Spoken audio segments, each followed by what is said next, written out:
Cherie Hansen here.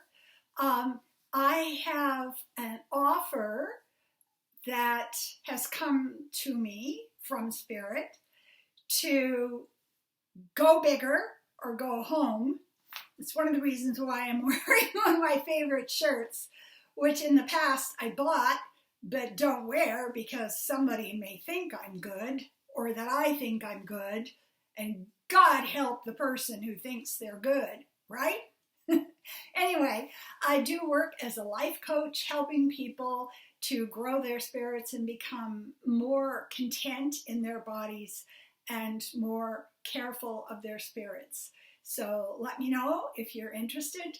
It's $45 for an hour of ongoing coaching, and you set up the dates and times.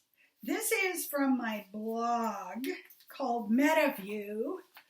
I can't see me. As I was twisting around in the mirror, turning lights to reflect illumination on the upper quadrant of my back, I thought about the ideas of seeing and flexibility. I was bitten by a brown recluse spider 3 weeks ago, and part of my morning ritual is now to go stand with my back to the mirror, holding my phone or my camera and trying to set up a clear shot at the inflicted area. Almost immediately after I was bitten, the 2 puncture wounds showed themselves, but over time, with strong antibiotics and tetracycline cream, it is down to a distinct area of red. However, I am under compulsion to view it. It is behind me. I cannot reach it easily. I cannot see it clearly. The ritual of self-protection is built in the monitoring of my body. The entire OCD-driven idea of assessing how I am now at this moment, how my past decisions and actions impact on my physical, emotional, and spiritual energy is the place I have now landed in my life. The bite is no longer spreading. The dark ring around it is no longer turning black. The center is beginning to collapse inward as the online information had predicted for me. But what about the rest of me? I keep coming back to the idea of blind spots or black boxes. There is an obstruction in knowing the self, and it is held in the steel-like neurons that form a spider web of concepts. I know I cannot turn easily to look at my spider bite, but that information goes into the basket. Must do yoga. I hate yoga.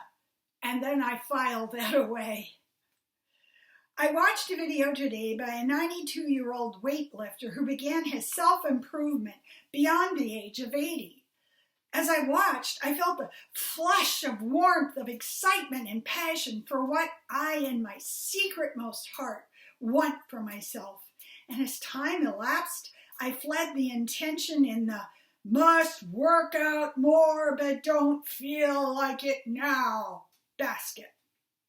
The issue I explained to my patterned self, my toy train on a track that goes round and round and round, reaches only the same train station as it has ever reached, is that I have a bankruptcy of using time. Time is energy. Time is optimism. Time is the ultimate expression of the physical. Since I have been retired in 1999, I was outer directed as an artist. I prepared for shows. I worked to deadlines. I spent money in the hopes of making money. I was something. And then I opened the Airbnb for 8 very successful years. I was once again outer directed. The customers coming in would trigger an action. The 6 to 8 hours a day spent making beds, doing laundry, wiping down surfaces was not negotiable. Now at 75, I have paid down my debt. I have all the time in the world. Thank you, COVID. The pandemic has turned off the switch of the impulse of action triggered by the outside world, and I twist around attempting to see myself. And what I see is the problem with float. I float in time because I deserve to float. They tell me that. The others, the culture. The inability to look forward to appointments, to trivial meetings with others, to pleasurable strolls through thrift stores to buy things that I have absolutely no use for and store them in the dark peripheries of my house has left me with a feeling of being bereft. Something is missing.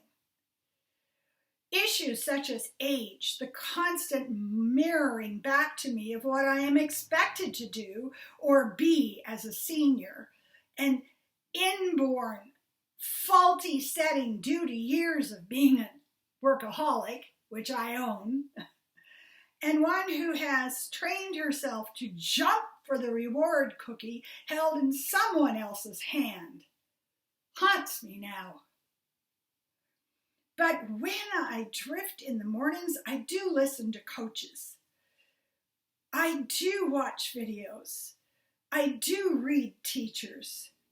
I think of the trips I took to Europe and how I spent so much time buying maps when I could have been learning a new language. Always, always, always, my mind runs like a sheepdog, herding up scattering thoughts. I come back to the knowing surety that I am simply a construct. The habits I build, my choices, are created. I can only register in my mirror the actions that I am taking. Some of them are shaky, unskilled, full of frustration, but some of them have removed countless moments of drama and struggle that used to occupy my ego. Kind of like a child who has all of the Lego spilled out on the table. Oh, drama! Great! The spider bite is healing because I followed doctor's orders, even though the antibiotic was very unpleasant. The food I eat is kind to my body and supports my health. The friends I have around me are loving and supportive and truthful, which I welcome. Each day is another construction site.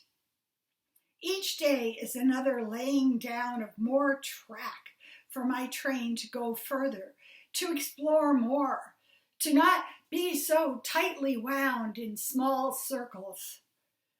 Ultimately, it is a better use of my time to focus on the use of my time instead of looking behind me to see if there is any scarring from past poison. I see my mind grabbing at me for security and understanding, the fear that drives that grasping. Can I lovingly schedule my time so that I am being rewarded for each minor victory, for each spectacular failure? I begin again. I begin each now. Eyes forward, woman. You've got a life to create. Thank you.